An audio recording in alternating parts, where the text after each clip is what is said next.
Готови сме с коледния ремонт на многостайния апартамент в Бистрица.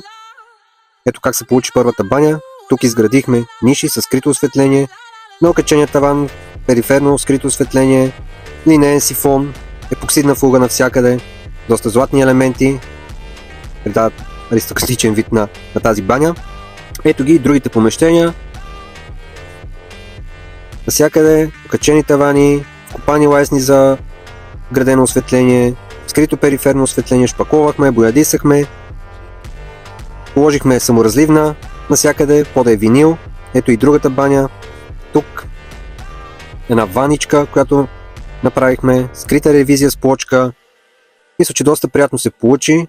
Ако и на вас ви предстои ремонт, може да се свържете с нас, да ни пишете. Отделно правим интериорен дизайн. Мисля, че доста добре се получава. Тук малко е бъркотия в трапезарията, но вече мебелистите са тук и започнаха с мебели.